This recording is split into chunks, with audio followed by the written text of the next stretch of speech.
கடவுளை நாம பார்க்கறது பெரிய விஷயமே இல்லை.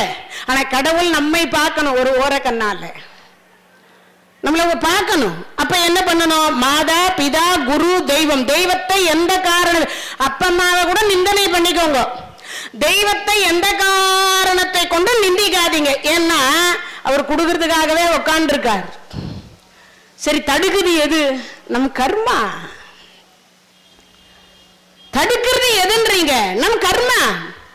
கிட்ட வரைக்கும் வரும், ஆனா தட்டி போகும். ஏன்? நம் கர்மா அதை அனுபவிக்கணும், நம்ம தலையில எழுதல. முன்பே வள்ளலார் சொன்னார், அதுதான் எழுதா குறைக்கு அழுதா மட்டும் வந்துருவா போகுது. அதுதான் இங்க சொல்றார், நல்லோர் மனதை நடுங்க செய்தேனோ. அப்பன்னா என்ன பண்ணக்கூடாது? முழுமையாக நல்லவர்கள் மனதை நோகடிக்க கூடாதுன்னு அர்த்தம். நல்லவங்க மனதை. சரி, அதாவது பரவாயில்ல. அடுத்த வரியில சொல்றார், நற்றாற்றில் கையை நழுவ விட்டேனோ. இதுக்கு ரொம்ப அர்த்தம், பெரிய அர்த்தம். என்ன அர்த்தம்? நம்பி சில பேர் என்ன பண்ணுவா, கல்யாணம் வச்சுடுவா. அவர்கிட்ட கேட்டிருக்கோம், 5 லட்சம் கேட்டிருக்கோம், கண்டிப்பா கொடுத்துருவார்னு இவர் நம்பி இருப்பார். ஒரு 2 நாள் இருக்கும், கல்யாணத்துக்கு போய் கேட்டா, அடடா நீ வரலையே, அதனால நான் இப்பதான் வேற ஒருத்தர் கொடுத்தேன். காசே இருக்காது. ஆனா அவர் சொல்லக்கூடிய பொய் என்னவா இருக்கும் தெரியுமா? நிஜம் போல இருக்கும், நிஜமாகவே இருக்கும். ஐயோ, நான் உங்களை நம்பிதானே கல்யாணம் வச்சேன், நம்பி வந்தேன், நட்டாத்துல விட்டுட்டீரே. ஆனா அதுக்கு கதை வேறதான், நான் உங்களுக்கு புரியும்படியா சொல்றேன். நம்பி வந்தேன், நட்டாத்துல விட்டுட்டேனே, அதுக்கு ஒரு கதை இருக்கு. பிள்ளையார் பிடிக்க குரங்கா முடிஞ்சதுன்னு ஒரு கதை சொல்வா. பிள்ளையார பிடிச்சாங்களாம். அதை பிடிக்கும் போது என்ன ஆயிடுச்சுன்னா, அது உருவம் வந்து குரங்கா போய் முடிஞ்சிச்சின்னு ஒரு அர்த்தம் புரிஞ்சு வச்சிருக்கோம். ஆனா அதல்ல பழமொழி. பிள்ளையார்கிட்ட சனீஸ்வரர் வந்து பிறந்த அன்னைக்கே பிள்ளையார் பார்க்க போய் தலை காணாம போய் அது யானை தலையை பொருத்தினாங்க. அன்னையில இருந்து பிள்ளையார்னா கொஞ்சம் பயம் சனீஸ்வரருக்கு. பயம். ஏன் பயம் அப்படின்னா, அந்த அம்மா உள்ள இருக்கிறாளே சொர்ணாம்பிகை, உலகத்துல எல்லாரும் வந்து என் பிள்ளைய பார்த்தா ஒன்னும் ஆகல, நீ பார்த்த நேரத்துல என் பிள்ளைக்கு தலை காணாம போச்சு, நீ பக்கத்து வீட்டுக்கு போறதா இருந்தாலும் 2.5 வருஷம் ஆகட்டும்னு சாபம் கொடுத்துட்டா. உன் கால்கள் 2ம் சிறுத்து போக கடவது அப்படின்னு கொடுத்தா சாபத்தை. இந்த கால் 2ம் முட்டிக்கு கீழே அவருக்கு இளம்பிள்ளை வாதம், மந்தகாரகன்னு பேரு சனீகி. அவன் அப்படியே மெதுவா தான் நடப்பார். பக்கத்து வீட்டுக்கு போறதுக்கே 2.5 வருஷம் ஆகுதுன்னா நம்ம வீட்டுக்கு வர்றதுக்கெல்லாம் எத்தனை வருஷம் ஆகும்னு யோசிக்கணும். 30 வருஷத்துக்கு ஒரு முறை நம்மளெல்லாம் பிடிப்பார். அப்பேற்பட்டவர் அவர். அவர் ஒரு டைம் பிள்ளையார்கிட்ட போய் சொன்னார், நீங்க நல்லா என்னை ஏமாத்திட்டே இருக்கிறீங்க சுவாமி, நான் பார்த்த அன்னைக்கு தான் உங்களுக்கு தலை காணாம போச்சு, அதனால உங்களுக்கு ஏலத்தனை வச்சாங்க, எல்லாம் சரி, ஆனா எல்லாரையும் பிடிச்சிட்டேன் சுவாமி, உங்களை மட்டும் இன்னும் பிடிக்கல, எனக்கு கொடுத்த வேலையை நான் சரியா செய்யணுமா இல்லையா? சரி, ஆமா செய்யணும் தான், இன்னைக்கு விநாயகர் சதுர்த்தி, இன்னைக்கு விட்டுடேன், அதெல்லாம் முடியாது சுவாமி, இன்னைக்கு நான் உங்களை பிடிச்சே தீரணும். அப்படியா? சரி, இந்த எழுத்தாப்புல ஒருத்தன் சும்மாவே உட்காந்துருக்கான், நீ அவனை பிடிச்சிட்டு வா, நான் உனக்கு அப்பாயின்மெண்ட் தரேன். எழுத்தாப்புல யார் இருக்கான்னா ஆஞ்சநேயர் தான் உட்காந்துக்கிறாரு. பிள்ளையாருக்கு நேர் ஆப்போசிட்ல ஆஞ்சநேயர் இருப்பார் எப்பவுமே. 2 பேரும் பிரம்மச்சாரி, பேசிப்பாங்க ஒருத்தருக்கு ஒருத்தர். 2 பேரும் பிரம்மச்சாரி, அதனால பேசிப்பாங்களாம். அதனால இவர் போனார், நேரா போனார். ஆஞ்சநேயா, அஞ்சிலே ஒன்று பெற்றான், அஞ்சிலே ஒன்றை தாவி, அஞ்சிலே ஒன்றாக ஆரியர்க்காக ஏகி, அஞ்சிலே ஒன்று பெற்றான் நங்கை கண்ட அயலார் ஊரில், அஞ்சிலே ஒன்றை வைத்து அவன் எம்மை அடித்து காப்பான் அனுமானே. அவர் பார்க்கிறாரு, அந்த நேர ஆப்போசிட்ல இருக்கிறவரை போய் பிடிச்சிட்டு வா, நான் உனக்கு அப்பாயின்மெண்ட் தரேன், நேரம் ஒதுக்கி தரேன் சொன்ன அடுத்த வினாடி பார்த்தார். சரி, அப்படியா ஆஞ்சநேயா, நான் சனீஸ்வரன் வந்திருக்கேன், வாங்க. என்ன இப்போ? இல்ல, உங்களை பிடிக்கலான்னு வந்திருக்கேன். என்ன பிடிக்க சொல்லு. சரி சரி பிடிச்சிக்கோ, நான் வேண்டான்னு சொல்லல, ஆனா என்னை பிடிக்கிறதுக்கு முன்னாடி ஒரு அக்ரிமெண்ட் போட்டுக்கலாம். ஏற்கனவே இங்க ஒரு அக்ரிமெண்ட் ஓடி இருக்கு. எங்க? பிள்ளையார்கிட்ட. என்ன அக்ரிமெண்ட்?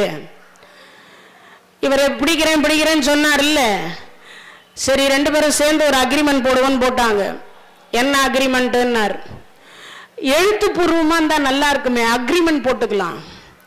பேப்பர் இல்ல, பேனா இல்ல, எழுத்தாணி இல்ல, எதை வச்சு நான் அக்ரிமெண்ட் போட? எல்லாமே நான் தரேன். யாரு சொல்ற? ஐந்து கரத்தனை ஆனை முகத்தனை இந்தின் இளம்பிறை போலும் எயிற்றனை நந்தி மகந்தனை ஞான கொடுந்தினை புந்தியில் வைத்து அடி போற்றுகின்றேனே. யார் அவரு? ஞானத்தினுடைய கொடுந்து சொல்றார். என் முதுக பேப்பரா பயன்படுத்திக்கோ, எழுதுகோள் சுவாமி, நானே ஒடிச்சு தரேன், என் தந்தத்தை வச்சுக்கோ. அறிவில்லாத சனீஸ்வரர் கேட்டாராம், என்ன எழுதுறதுன்னார். அறிவோட இருக்கக்கூடிய பிள்ளையார் சொல்றார், இன்று போய் நாளை வா. பெரும்பாலும் இன்று போயின்னு அவர் எழுதல, நாளை வா எழுதி வச்சுட்டு போவோம். எழுதிட்டார். நாம் எல்லாம் போனா பிள்ளையார் என்ன காட்டார்? முகத்தை காட்டுறார். ஆனா சனீஸ்வரர் போனா மட்டும் முதுக காட்டின்னு இருக்கார். இன்னைக்கு வரைக்கும் இதான் நடந்துட்டு இருக்கான். என்ன எழுது? நாளை வா. நீ தானே எழுதுன? ஆமா. நாளைக்கு வா, நாளைக்கு வா, நாளைக்கு, இன்று போய் நாளை வான்னு இப்படியே போயின்னு இருந்தது. ஒரு நாள் உட்காந்துட்டார் எதிர்த்தாப்புல, என்ன நல்லா ஏமாத்திட்டு, அதனால நான் இன்னைக்கு விட மாட்டேன்னு இப்போ தர்க்கம் பண்ணி தான் இவர் ஒரு ஆளை கை காமிச்சு விட்டுருக்கார். நம்ம சில பேர்கிட்ட போய் கடன் கேட்போம், என்கிட்ட இல்லை, ஆனால் நான் சொல்கிற பற்றி ரொம்ப வெயிட்டான பற்றி, அவர்கிட்ட போய் வாங்கிக்கோன்பார். நான் ஃபோன் பண்ணி சொல்கிறேன்பாங்க. அந்த மாதிரி இவர் அவரை ரெக்கமெண்டேஷன் பண்ணார்.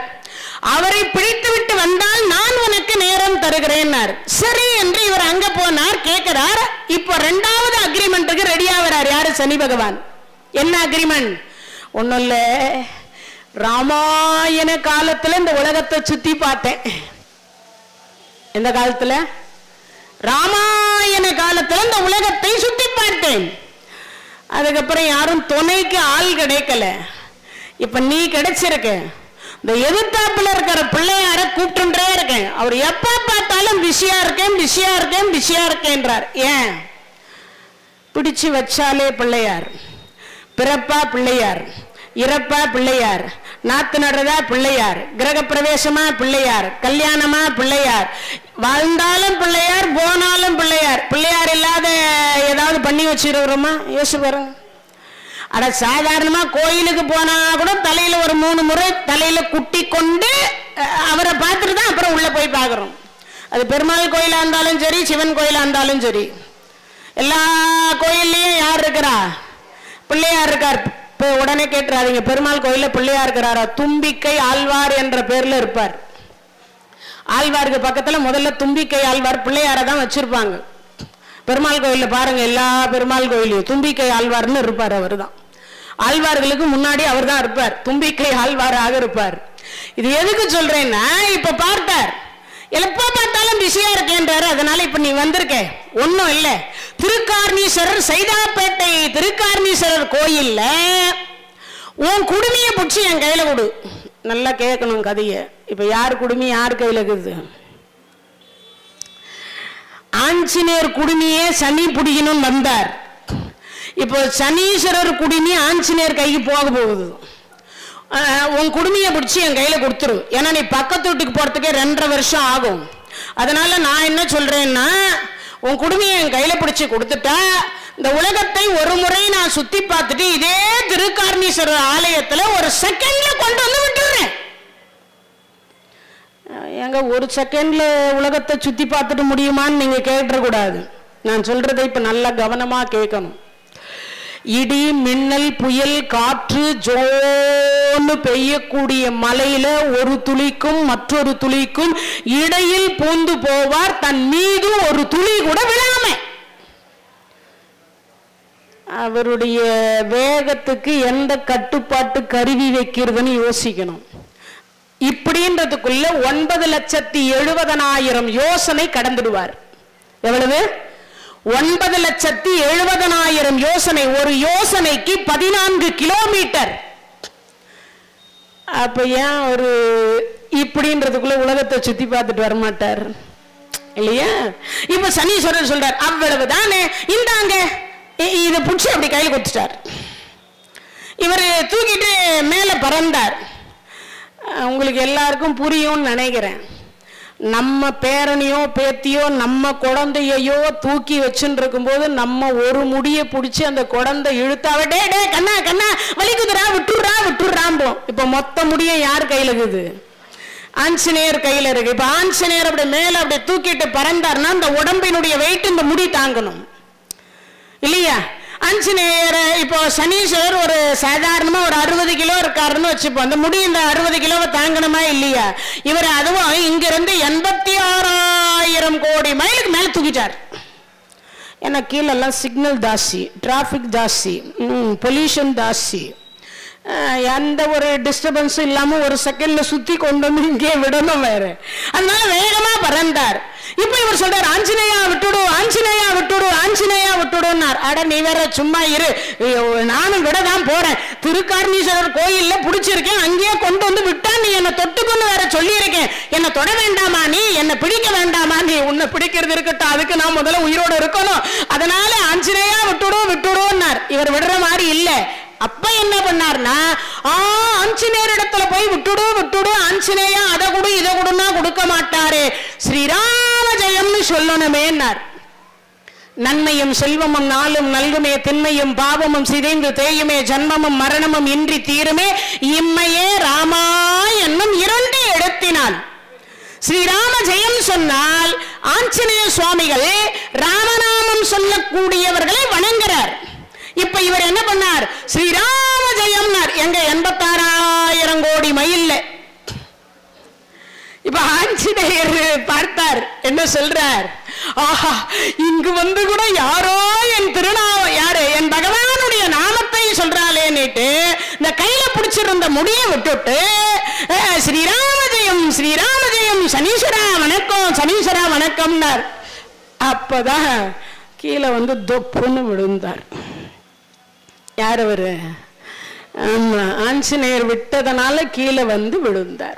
இப்ப விழுந்தவர் என்ன சொல்றார், நம்பி வந்த நடு ஆகாயத்துல விட்டுட்டீரேன்னார். இதான் பழமொழி.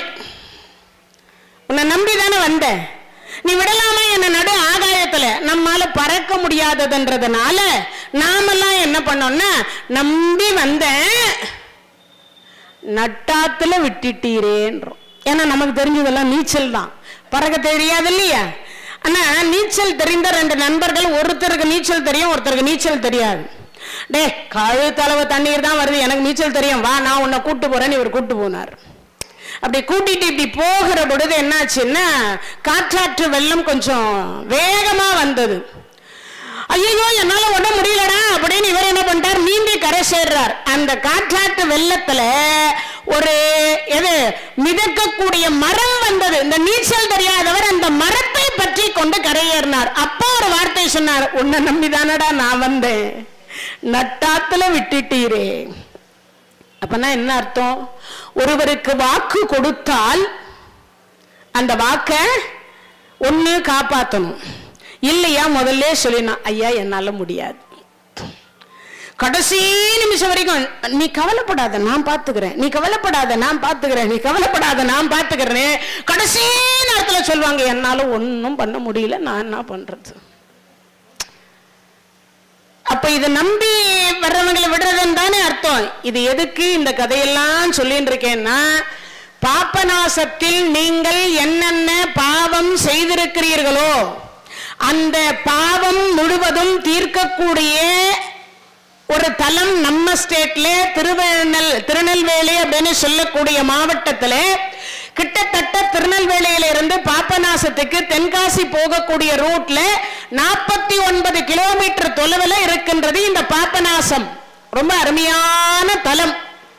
வாழ்க்கையில ஒரு முறையாவது அந்த பாபநாச ஈஸ்வரரை போய் நம்ம எல்லாம் பார்க்கணும். யாரை பார்க்கணும்? ஆமா, சோமநாதரை பார்க்க முடியலன்னா கூட பாபநாசரையாவது பார்க்கணும். ஏன்னா பக்கத்துல தான் நம்ம ஸ்டேட்ல இருக்கு, தென்னாட்டுல இருக்கு. அப்போ பார்க்கணுமா இல்லையா? அப்பேற்பட்ட இடத்துல நாமெல்லாம் என்ன பாவம் செய்கிறோமோ அதுக்குரிய பட்டியலை தான் உங்களுக்கு சொல்லிட்டு இருக்கேன். அப்போ ஒரு சொல்றார், நற்றாற்றில் கையை நழுவ விட்டேனோ, வலிய வழக்கிட்டு மானம் கெடுத்தேனோ. சில பேர் வலிய போய் கேஸ் போடுவா, உண்டா இல்லையா? சில பேர் வழியே போய் கேஸ் போடுவா. பக்கத்து வீட்டுக்காருக்கும் அவருக்கும் ஒரே ஒரு அடி தகராறு, அதுக்கு போய் இவர் பேர்ல அவர் கேஸ் போடுவார். இந்த வெறப்பு தகராறுன்னு ஒன்று இருக்கும் கிராமங்கள்ல பார்த்தீங்கன்னா, அண்ணன் தம்பி, சொந்த அண்ணன் தம்பி, ஒரே ஒரு மிஞ்சி போனா ஒரு அடி வெறப்பு, அந்த வெறப்பு தகராறுக்கு கொண்டு போய் கேஸ் போடுவா. கிட்டத்தட்ட இவரும் உழ முடியாது, அவரும் உழ முடியாது. கேஸ் நடக்கிற வரைக்கும் ரெண்டும் கரம்ப வெட்டியா இருக்கும். அப்படியே உண்டா இல்லையா? அப்போ ஒவ்வொருவரும் செய்யக்கூடிய தவறுகள் என்ன அதான் சொல்றார். வழிய வழக்கிட்டு மானம் கெடுத்தேனோ, வரவு போக்கொழியா வழி அடைத்தேனோ. சில பேருக்கு என்ன பண்ணுவா தெரியுமா? கடை வச்சுருப்பா. அந்த கடையில பொருள் நல்லா இருக்கும், கொஞ்சம் விலையும் கூடுதலாக இருக்கும். அந்த இடத்துல போய் வாங்குற பொழுது வழியில ஒருத்தர் சொல்வார், அந்த கடையில போனா விலை ரேட் ரொம்ப ஜாஸ்தி, பொருளும் அவ்வளவா நல்லா இல்லை, நான் நேற்று தான் வாங்கினேன். இவர் வாங்கியே இருக்க மாட்டார், ஆனா அங்க போய் சொல்வார். அப்பனா என்ன அர்த்தம்? இவருக்கும் அவருக்கும் ஏதோ பிரச்சனை. அந்த பிரச்சனையில அவர் என்ன பண்ணுவார்? அந்த கடையில நடக்கக்கூடிய வியாபாரத்தை கெடுக்கும் விதமாக அவர் சொல்வார். அப்பனா அது வரவு போக்கழியா வழி அடைத்தேனோ, தானம் கொடுப்போரை தடுத்து நின்றேனோ. தானம் கொடுப்போரை இது ரொம்ப முக்கியம்.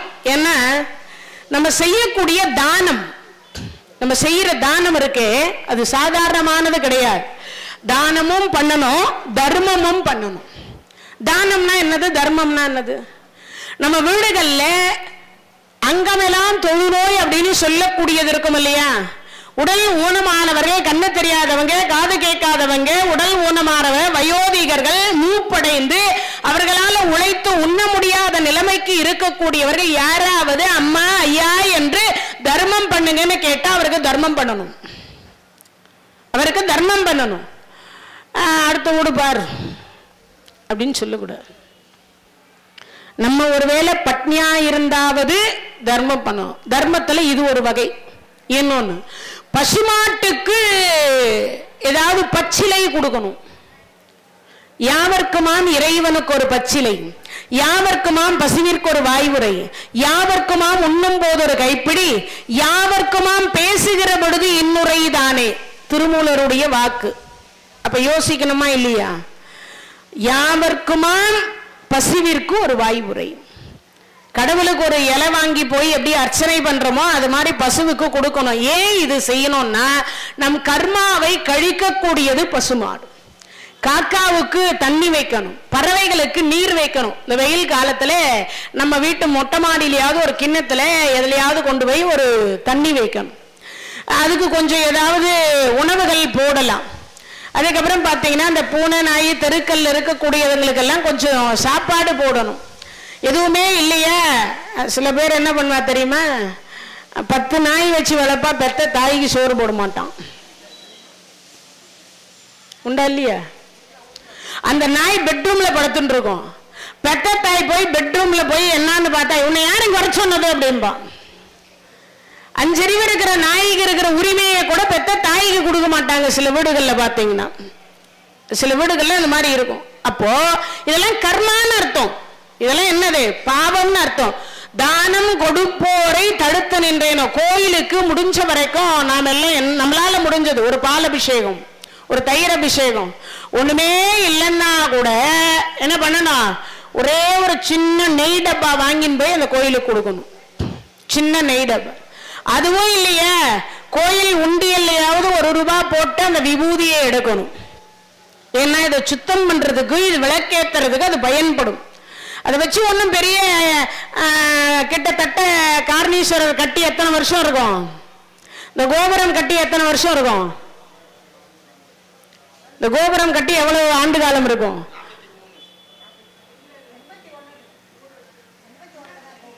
நூறு வருஷம் இருக்குமா?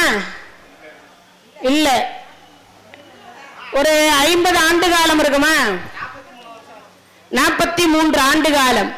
இந்த 43 ஆண்டு காலத்திற்கு பிறகு அதே மாதிரி இப்ப எவ்வளவு கோடீஸ்வரர்கள், எவ்வளவு கோடி கோடியா செல்வம் கிடைத்திருக்கு, எவ்வளவு வசதி படைத்தவர்கள் இருக்கிறார்கள், எவ்வளவோ கம்ப்யூட்டர் யுகம், கலியுகம், எவ்வளவோ மிஷின்கள் வந்துட்டுது. ஆனா அந்த 43 வருஷத்துக்கு அப்புறம் இதே மாதிரி நம்மளால இன்னும் அந்த மாதிரி ஒரு கோபுரம் கட்ட முடிஞ்சதா? முடியல தானே. அப்போ நம்மை விட மேலாக இருக்கக்கூடியவர்களுக்கு கொடுப்பதற்கு பெயர் தானம்னு பேர். நம்மை விட மேலாக இருக்கக்கூடிய. இப்ப இந்த 30 நாளும் 32 வருஷமா சொற்பொழிவு நடந்துட்டு இருக்கு. 30 நாளும் 32 வருஷமா சொற்பொழிவு நடக்குது.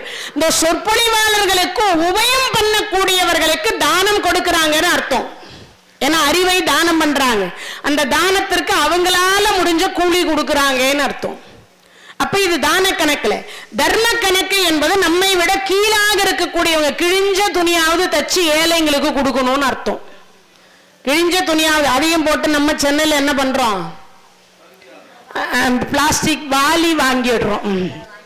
ஆமா, பிளாஸ்டிக் வாலி வாங்கி வச்சுக்கிறோம். அதைத்தான் சொல்ற, தானம் கொடுப்போரை தடுத்து நின்றேனோ, தர்மம் பாராது தண்டனை செய்தேனோ. சில பேர் என்ன பண்ணுவா, கை கால் நல்லாவே இருக்கும், அதுக்கு உங்களுக்கு எல்லாம் காசி புராணத்தை தான் கதையா சொல்லணும். இந்த சிவபெருமான் காசி விஸ்வநாதர் பார்த்தாராம், இவன் மட்டும் நல்லா பிச்சை எடுத்து சாப்பிட்றானே, நாமும் ஒரு நாளைக்கு பிச்சைக்காரனா போய் பார்க்கலாமேன்னு விஸ்வநாதர் புறப்பட்டார்.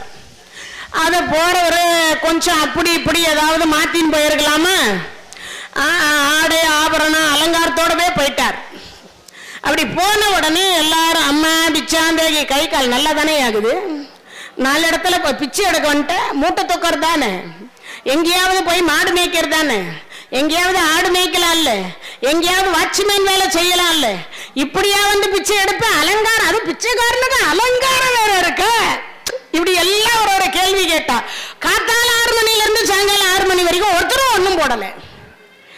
அங்கமெல்லாம் தொழுநோய், கையில எல்லாம் சீவு ரத்தம் புழு நெண்டுது. அவனை பார்த்த உடனே இந்தா வச்சுக்கோ அப்படின்னு எல்லாம் ஒரு 2 ரொட்டி அப்படி இப்படி அதை கொடுத்தா. அந்த அங்கமெல்லாம் தொடுநோயாக இருக்கக்கூடியவர் எப்பயும் பார்த்தீங்கன்னா தன்னை சுத்தி ஒரு 4 நாய் உட்கார்ந்துருக்கும். அந்த 4 நாய்க்கு அதை போட்டுவிட்டு மீதம் ஒரு பங்கு, இவருக்கு 5 பங்கு மொத்தம்னு வச்சுப்போம். அந்த 5 பங்குல 4 நாய்க்கு போட்டார், மீதம் ஒரு பங்கை எடுத்து வச்சுட்டார். அந்த 4 நாயும் சாப்பிடுதான்னு பார்த்தார், சாப்பிட்டுடுச்சு. 5வது பங்கை எடுத்துட்டு அப்ப காசி விஸ்வநாதா அப்படின்னு சொல்லிட்டு விஸ்வநாதரை நினைச்சு அதை எடுத்து இப்படி வாயை கிட்ட போகிறார். ஐயா பிச்சாந்தேகினார். சொன்ன அடுத்த வினாடி பார்த்தார், இந்த ஐயா சாப்பிடு, உன்னை பார்த்தாவே தெரியுது 10 நாள் சாப்பிடலேன்னு. சிவபெருமான் குடலோட குடல் அப்படி வயிறு ஒட்டி இருந்துச்சான். அதனால உன்னை பார்த்தாவே தெரியா, சாப்பிட்டு 10 நாள் ஆன மாதிரி. இவர் என்ன பண்ணாருன்னா, எவனுமே பிச்சை போட மாட்டேன்றானேன்னு அந்த வர்றது இந்த பிச்சைக்காரங்கிட்ட வந்து பிச்சை கேட்கறதுக்கு முன்னாடி சிவபெருமான் பார்த்தார், நாமளும் பிச்சைக்கார ரூபத்திலே போலாம், அதனால மொத்தத்தையும் கழிச்சிடலான்னு மொத்தத்தையும் கழிச்சுட்டார். இப்ப கொஞ்சம் ஏழை மாதிரி அப்படி கூனி குறுகி போய் வயோதிகரா போய் கேட்கிறார், ஐயா பிச்சாந்தேகின்னார். சரியா இந்த சாப்பிடு. நான் யார் தெரியுமா? அட நீ யாரா வேணா இருந்துட்டு போயா, சாப்பிட்ட 6 மாசம் ஆனவர் மாதிரி இருக்கு, நல்லா சாப்பிடு நல்லா சாப்பிடு, பசியினுடைய கொடுமை எனக்கு மட்டும்தான் தெரியும், கொடிது கொடிது இளமையில் வறுமை கொடிதுன்னு அவை பிராட்டி சொல்லி இருக்கிறார், அதனால நீ நல்லா சாப்பிடு, உனக்கு பரவாயில்ல நான் பார்த்துக்கிறேன், இன்னைக்கு இல்லைன்னா நான் நாளைக்கு காத்தால நான் போய் பிச்சை எடுத்து சாப்பிட்டுக்கிறேன், ஒன்றும் பிரச்சனை இல்லை, நீ சாப்பிடு. நான் யார் தெரியுமா? அட தெரியுமையா, முதல்ல உன் பசியை போக்கிக்கோ, நீ எங்க போற நான் எங்க போறோம், 2 பேருக்கும் போக்கடமே வேற கிடையாது, எங்க இந்த காசியை விட்டுட்டு போறதுக்கு வேற இடம் கிடையாதுயா, அதனால சொல்றேன் நீ சாப்பிடு அப்படின்னார். நான் யார் தெரியுமா? அட தெரியுமையா, முதல்ல நீ சாப்பிட்டு அதுக்கப்புறம் நீ யாருன்னு நான் இல்ல நான் சாப்பிடறதுக்கு முன்னாடியே நீ தான் தெரியும்னு சொன்னிய, நான் யாருன்னு நீ சொன்னார். அப்பதான் இவர் சொல்ற, அட யாரியா, வேற யாரும் இல்லையா, அந்த காசி விஸ்வநாதன் தானே நீ. ஏண்டா நான் இதே வேஷத்துல போய் விடுவடா பிச்சை கேட்டேன், என்னை எவனுமே கண்டுபிடிச்சு நீ காசி விஸ்வநாதன் தானேன்னு ஒருத்தனும் ஒரு கேள்வி கேட்கல, ஒரு இந்தான்னு ஒன்னும் போடல.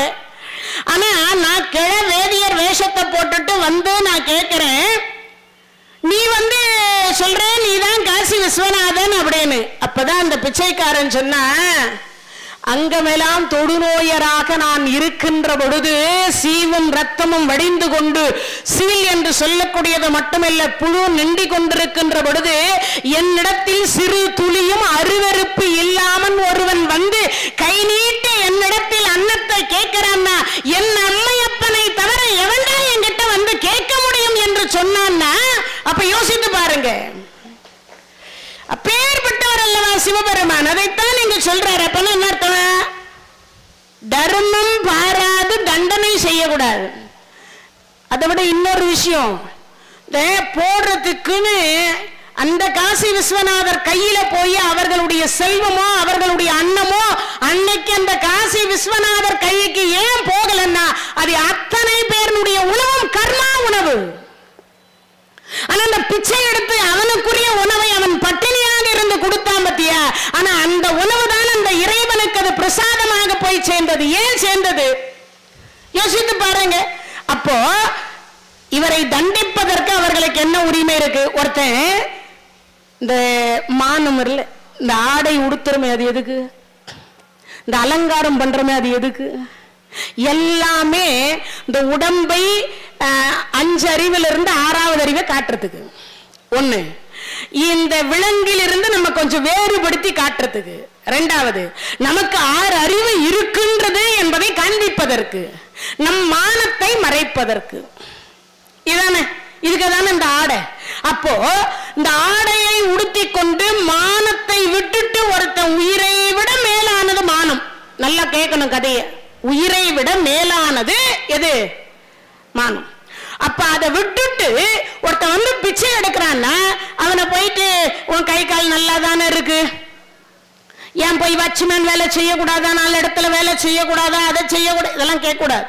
உன்னால முடிஞ்சா போடு, இல்லையா இல்லைன்னு. அவனை வேலை செய்யக்கூடிய சொல்லக்கூடிய தகுதி நமக்கு இல்லை.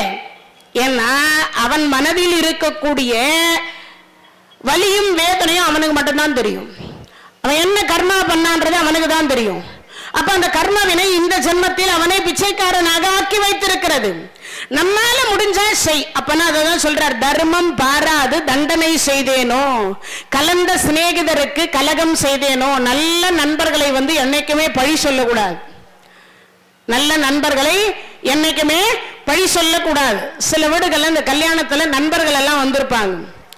ஆனா நம்ம கூட இருந்து நம்ம ஒண்ணும் பண்ணுமா, நம்ம ஜாதி ஜனமாக இருந்து நம்ம சொந்தக்காரரா இருந்தவர் நகையை திருடிட்டார். அதே அறைக்கு நண்பர் போயிட்டு வந்திருக்கிறார். யாரோ இவர் தான் சொன்னார் அந்த பொருளை போய் கொண்டு வாங்க.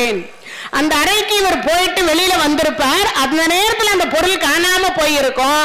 ஆனா சொல்லுகிற பொழுது சொந்தக்காரரை சுட்டி காட்ட மாட்டாங்க யாரும். இவர் தான் அந்த அறைக்கு போயிட்டு வந்தார். ஆனா பழகியவருக்கு தெரியும் அவர் கண்டிப்பாக அந்த பொருளை எடுக்க மாட்டார்னு. ஆனா அந்த நேரத்தில் சொல்லலாம, ஒருவேளை செஞ்சிருந்தாலும் செஞ்சிருப்பார். அப்பனா என்ன அர்த்தம்? கலந்த சிநேகிதருக்கு கலகம் செய்தேனோ, மனமொத்த நட்புக்கு வஞ்சகம் செய்தேனோ, மண்ணோரம் பேசி வாழ்வழைத்தேனோ. மண்ணோரம் பேசினா என்னது?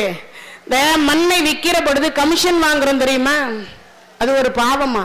கமிஷன் வாங்கலாம், அவங்களா இந்த இடத்தை காமிச்சு விட்டேன்னா அவங்களா நல்ல இடம் காமிச்சிங்க, நல்ல வீடு காமிச்சிங்க, நல்ல இது சொன்னீங்கன்னு அவங்களா மனம் வந்து கொடுக்குறாங்க, அப்படி வாங்கலாம். இவ்வளவுதான் என்று நிர்ணயம் பண்றதுக்கு நமக்கு உரிமை கிடையாது. அதுதான் இங்க சொல்றார், மண்ணோரம் பேசி வாழ்வழித்தேனோ, குடிவரி உயர்த்தி கொள்ளை கொண்டேனோன்றார். குடிவரினா என்னது?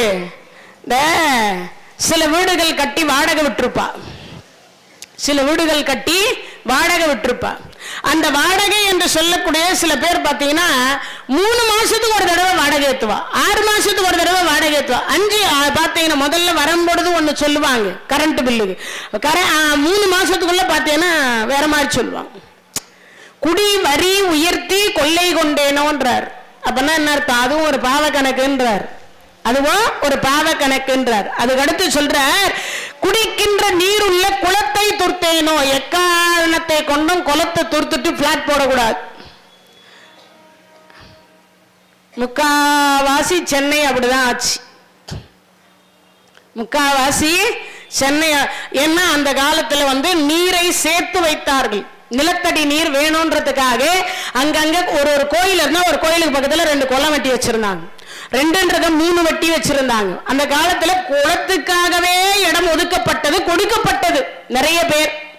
அப்படி இருக்கக்கூடிய குளத்தை வந்து துருத்துட்டு நம்ம எல்லாம் பிளாட் போட்டோம். அப்படி போட்டதுதான் இந்த எங்கேயோ ஒரு இடத்துல 14 எத்தனையோ மாடி ஒன்று சரிஞ்சது தெரியுமா, ஒரு 2-3 வருஷத்துக்கு முன்னாடின்னு நினைக்கிறேன். அப்போ அது வந்து குளம் என்கின்ற இடத்துல அந்த பில்டிங் கட்டப்பட்டதுனால சரிந்ததாக சொல்லப்படுகிறது. அப்ப யோசித்து பாருங்க. அதை தான் இங்க சொல்றாரு. என்னது? குடிக்கின்ற நீர் உள்ள குளத்தை துர்த்தேனோ. ஏன்னா ஒரு குளம் இருந்ததுன்னா அந்த சுத்து வட்டாரத்துல கிட்டத்தட்ட ஒரு 5 கிலோமீட்டர் தொலைவுக்கு என்னவா இருக்கும்? முழுக்க முழுக்க முழுக்க முழுக்க நீர்மட்டம் மேல இருக்கும், நீர்மட்டங்கள் மேலே இருக்கும், அப்படி சொல்லப்படுது. அதனால குடிக்கின்ற நீர் உள்ள குளத்தை துர்த்தேனே, ஏழைகள் வயிறு எரிய செய்தேனோ. அப்படின்னா என்ன அர்த்தம்? ஏழையனுடைய வயிற்றை எரிய செய்யக்கூடாது. ஏழைகள் எப்படி இருப்பாங்களோ அவங்க வயிறை எரிய செய்யக்கூடாது. அதுக்கு அடுத்து என்ன சொல்றார்? இறப்போர்க்கு பிச்சை இல்லை என்றேனோன்றார். இறப்போர்க்கு பிச்சை இல்லை என்றேனோ. அப்ப இறப்போர் யாரு? இந்த உலகத்தில் இருக்கக்கூடிய, அப்படியே மழத்தூர் தான், அப்படி உள்ள வந்துருங்க, உள்ள நவந்து உட்காரலாம். இப்படி எல்லாம் இடங்கள் இப்படி இருக்கு, அப்படி உள்ள தள்ளி உட்காருங்க.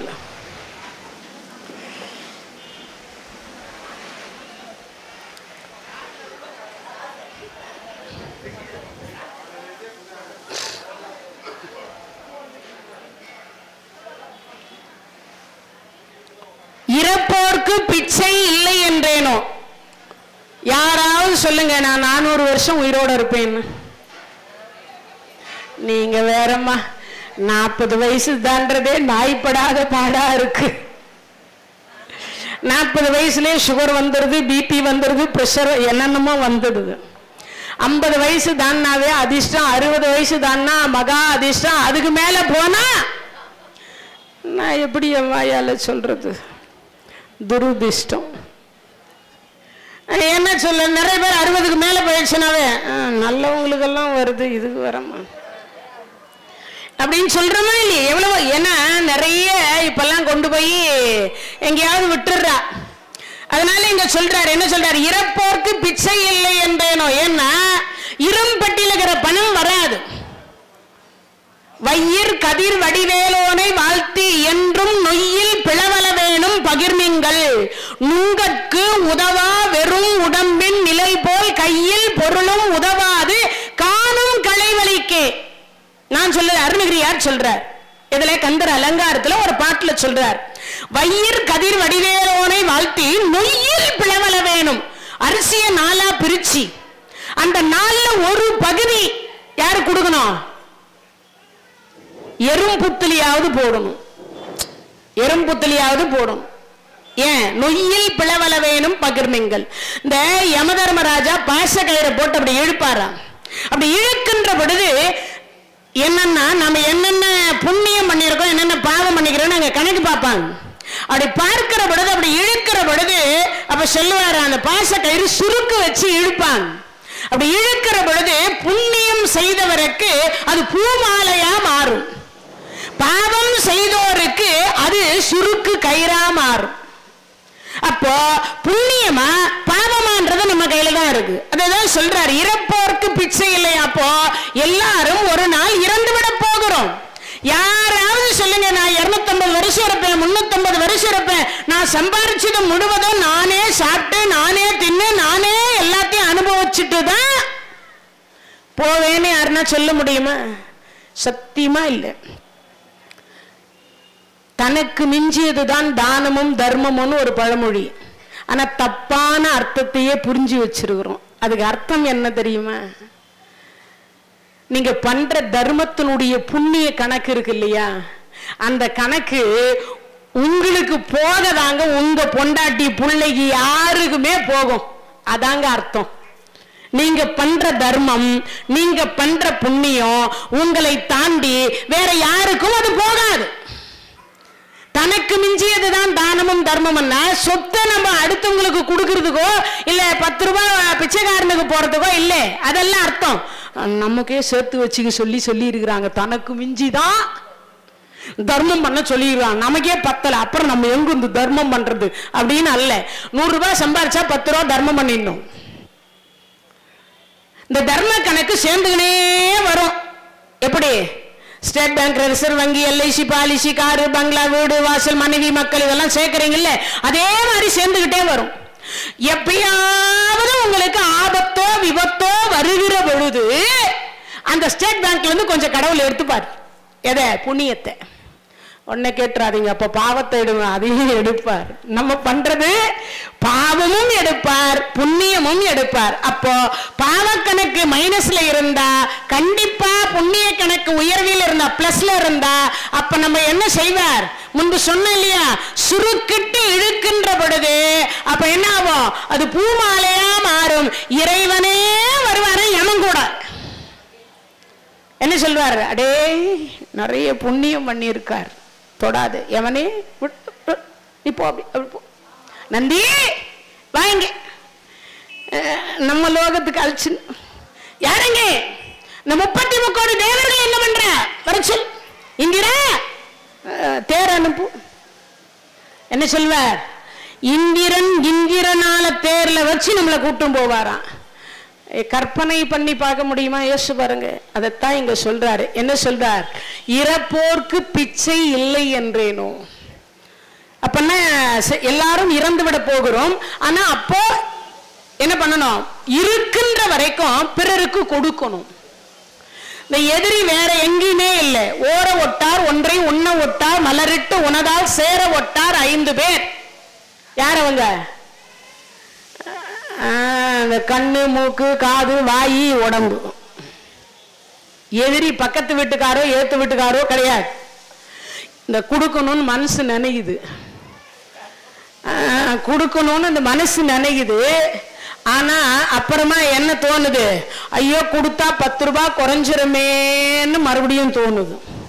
இந்த பர்ஸை பிரிச்சு சில்லறையை எடுத்து போடுறதுக்கு சில பேருக்கு சோம்பேறித்தனத்தினால என்ன பண்றாங்க? சில்லறை இல்லைன்றா. உண்டா இல்லையா? பரிசை திறந்து அப்படி 10 ரூபாய் எடுத்து போடுறதுக்கு அதுல வேற சில்லறை இல்லைன்றா. சில்லறையா தான் போடணுமா? ஒரு நாளைக்கு நோட்டா தான் போடுங்களே.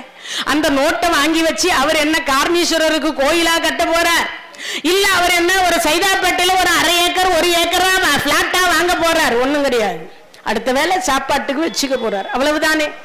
நம்ம சொல்றோம், அதைத்தான் நீங்க சொல்றார். என்ன சொல்றார்? இறப்போர்க்கு பிச்சை இல்லை என்றேனோ, உயிர் கொலை செய்வோருக்கு உபகாரம் செய்தேனோன்றார். உன் சுவை உண்டு உடல் வளர்த்தேனோ. அப்பனா என்ன அர்த்தம்? 2 கால் 4 கால் 8 கால் 10 கால் இது மாதிரி உணவுகளை உண்டு இந்த உடம்ப வளர்க்க கூடாதுன்றார். அப்பனா என்ன அர்த்தம்? மாசத்துக்கு ஒரு விரதம் இருக்கணும்னு அர்த்தம். மாசத்துக்கு என்ன விரதம்?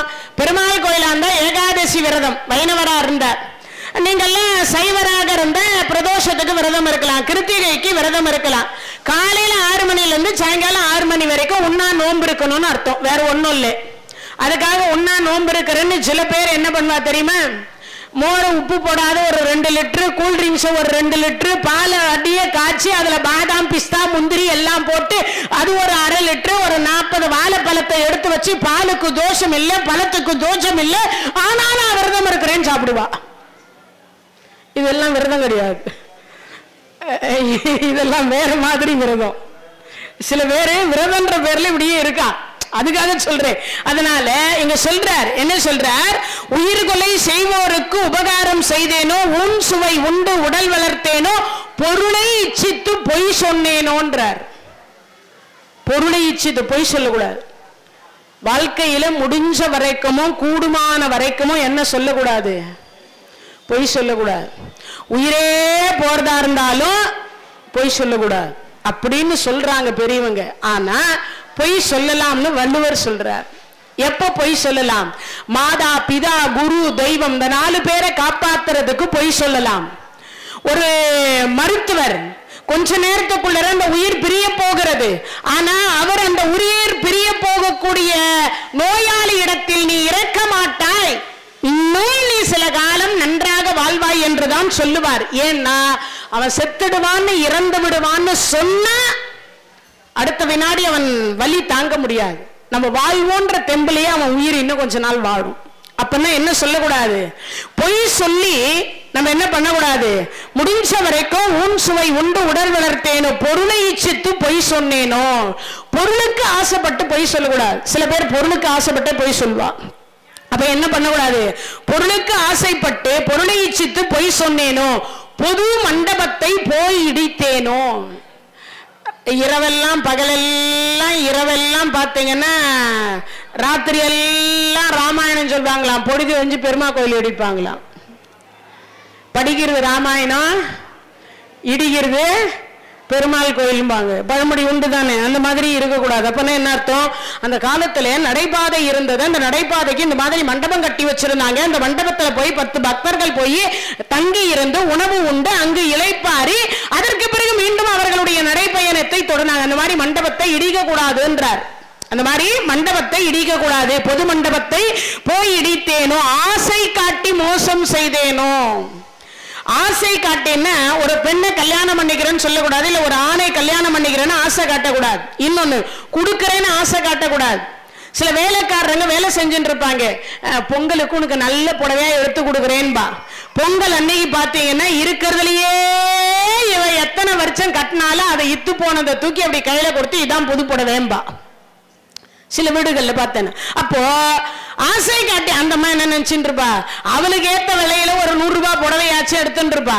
ஆனா என்ன, நம்ம அந்த அம்மா தான் எடுத்து கொடுக்குறேன்னு சொன்னாலே அதனால அந்த புடவைய வாங்கிட்டு போய் கட்டிட்டு அதுல ஒரு 100 ரூபாய் மிச்சப்படுத்தினா நம்ம பிள்ளைங்களுக்கு ஆகுமே அவன் நினைச்சுட்டு இருப்பா, ஆசையா இருந்திருப்பா.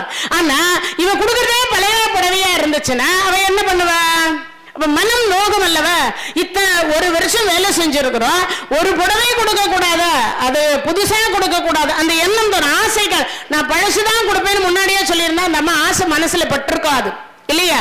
அதைத்தான் நீங்க சொல்றாரு, ஆசை காட்டி மோசம் செய்தேனோ, அன்புடையவருக்கு துன்பம் செய்தேனோ.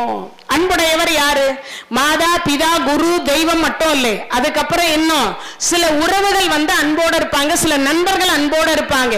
அப்போ அவர்களுக்கு துன்பத்தை கொடுக்க கூடாதுன்னு, அன்புடையவருக்கு துன்பத்தை தரக்கூடாது. மனைவி மக்கள் கணவர் இவங்கெல்லாம் அன்பாக இருப்பாங்க, ஆனா அவங்களுக்கு துன்பம் வரும்பாடி நம்ம நடந்துக்க கூடாதுன்னு சொல்றார். அதுக்கு அடுத்து வேலையிட்டு கூலி குறைத்தேனோன்றார். இப்பயும் சில பேர் அந்த தவறுகளை நாம் செய்துகிட்டு இருக்கிறோம். வேலை வாங்கும் பொழுது சொல்வாங்க, நல்லா வேலை செய்யுங்க வேலை செய்யுங்க வேலை செய்யுங்கன்னு. வேலையெல்லாம் முடிஞ்சதுக்கு அப்புறம் அது என்ன பண்ணுவாங்க தெரியுமா? ஏன்னா வேலை செஞ்சிருக்கிறீங்க, இதெல்லாம் ஒரு வேலையா? போன வாட்டி வந்தவர் எவ்வளவு நல்லா பண்ணார் தெரியுமா? இதெல்லாம் உண்டு. அதுக்கப்புறம் சில இடத்துங்கள்ல என்ன பண்ணுவா தெரியுமா? வேலை செஞ்சதுக்கு அப்புறமா நீ வேலையே செய்யலன்னு இந்தா நீ செஞ்ச வேலைக்கு இதான் கூலி அப்படின்னு கொடுத்துட்டு போயிட்டே இருப்பா. அப்பன்னா என்ன அர்த்தம்? இன்னைக்கு இந்த வேலை செய்தால் இவ்வளவு கூலி கிடைக்கும் என்று அவர் வந்திருப்பார். ஆனா கடைசியில் அந்த கூலியை வாங்க முடியாம அவர் வயிறு எரிஞ்சு போயிருப்பார். அதுவும் ஒரு வகை பாவம் என்று வள்ளலார் சுவாமிகள் சொல்றார். வெயிலுக்கு ஒதுங்கும் விருட்சத்தை அழித்தேனோ. பெரிய பெரிய மரங்கள் அந்த காலத்துல வைக்கப்பட்டதற்கு என்னன்னா, யாருக்காவது 4 பேருக்கு நிழல் தருமே என்று வைக்கப்பட்டது. சென்னையில என்ன மரம் அதிகமா இருக்கு? உலகத்திலேயே, உலகத்தில் எல்லா உலகத்தை காட்டிலும் இந்த சென்னையில் இருக்கிற மரம் தான் சொகுசான மரமா. வேற எந்த மரமும் அவ்வளவு சுகமா கிடையாதான். என்ன மரம் அது? தூங்கு மூஞ்சி மரம். சென்னையிலேயே அதிகமா இருக்கக்கூடிய மரம் எது? தூங்கு மூஞ்சி மரம். சென்னையில் இருக்கிற மரமே அவ்வளவு சுகமா இருக்குன்னா சென்னை வாசிகள்லாம் எவ்வளவு சுகமா இருப்போம் யோசிக்கணும். நீங்க உடனே சொல்லிடாதீங்க, நாங்க படுற பாடு எங்களுக்கு தான் தெரியும். சென்னையில அவ்வளவு சுகமாக இருக்கிறாங்களா? அப்போ வெயிலுக்கு ஒதுங்கும் விருட்சத்தை அடித்தேனோ. அதுக்கப்புறம் பசித்தோர் முகத்தை, இது வந்து நாளைக்கு இதனுடைய விளக்கத்தை கொடுக்கிறேன். இப்ப மட்டும் அந்த பாவத்தை மட்டும் சுட்டி காட்டிட்டு நம்ம அந்த பாபநாசத்தினுடைய சிலதை தெரிந்து கொள்ளலாம். பசித்தோர் முகத்தை பாராதிருந்தேனோ, பகை கொண்டு அயலார் பயிரை அடித்தேனோ, கோல் சொல்லி குடும்பம் கலைத்தேனோ, கலங்கி ஒளிந்தோரை காட்டி கொடுத்தேனோ, கற்பழிந்தவளை கழித்திருந்தேனோ, கணவன் வழி நிற்போரை கழித்திருந்தேனோ, காவல் கொண்டிருந்த கண்ணியை அழித்தேனோ, கற்றவர் தம்மை கடுகெடுத்தேனோ, கன்றுக்கு பாலூட்டாது கட்டி வைத்தேனோ, குருவை வணங்க கூசி நின்றேனோ, குருவின் காணிக்கை கொடுக்க மறந்தேனோ, பட்சியை குண்டில் பதைக்க அடைத்தேனோ, பெரியோர் பாட்டில் பிழை சொன்னேனோ, கல்லும் நெல்லும் கலந்து விற்றேனோ, தவம் செய்வோரை தாழ்வு சொன்னேனோ, ஆலய கதவை அடைத்து வைத்தேனோ, சிவ அடியார்களை சீறி வைத்தேனோ, சுத்த ஞானிகளை தூஷணம் செய்தேனோ, மாதா பிதாவை வைது நின்றேனோ, தந்தை தாய் மொழியை தள்ளி நடந்தேனோ, தெய்வத்தை இகழ்ந்து செரு கடைந்தேனோ. மொத்தம் 44 வகையான பாவம். இப்போ இந்த பாபநாசத்துக்கும் இந்த பாவத்துக்கும் என்ன சம்பந்தம்? ஒரு கேள்வி வருது இல்லையா? என்ன கேள்வின்னா, முடிஞ்ச வரைக்கும் இந்த மாதிரி பாவங்கள் நாம முன்ன என்ன ஜென்மம் எடுத்தோமோ அந்த ஜென்மத்தில் செய்திருந்தால், இந்த பாப்பநாசத்துக்கு போய் அங்க இருக்கக்கூடிய தாமிரபரணி அப்படின்னு சொல்லக்கூடிய அந்த தாமிரபரணி ஆற்றில் ஒரு 3 முறை குளித்து அங்க இருக்கக்கூடிய பாப்பநாசரை நாமெல்லாம் வணங்கி மனசார என்ன சொல்லணும்? தாய் வழி 7, தந்தை வழி 7, தன்னுடைய வழியில் 7, 21 தலைமுறை யாராவது ஏதேனும் அறிந்தும் அறியாமலும் செய்த பாவத்தை இறைவா நீ போக்கி அருள வேண்டும். அப்படி நீ போக்கி அருளச் செய்தால் நாங்கள் அனைவரும் நலமாக இருந்து உன் திருவடியை சேர வேண்டும், உன் திருவடி நிழலில் எங்களுக்கு இடம் கிடைக்க வேண்டும் என்று அந்த பாப்பநாசரை வேண்டி பிரார்த்தித்து கொள்ளணும். இவ்வளவு 44 வகையான பாவத்தை நான் சொல்லி இருக்கேன். இந்த 44 வகையான பாவத்தையும் போக்கக்கூடியவர் அந்த பாப்பநாசர். அந்த பாப்பநாசரை யார் அங்கு பிரதிஷ்டை செய்தார், யார் அங்கு வழிபாடு செய்தார், யாருடைய பாவத்தை அந்த இடத்தில் போக்கி இருக்கிறார், யாரெல்லாம் அந்த தலத்திற்கு வந்து வழிபாடு செய்திருக்கிறார்கள் என்கின்றத தொடர்ச்சியை நாளைய தினத்தில் தெரிந்து கொள்ள இருக்கின்றோம். இந்த தகவல் உங்களுக்கு பிடிச்சிருந்தா லைக் பண்ணுங்க, உங்க ஃப்ரெண்ட்ஸுக்கு ஷேர் பண்ணுங்க, மறக்காம எங்க சேனலுக்கு சப்ஸ்கிரைப் பண்ணுங்க.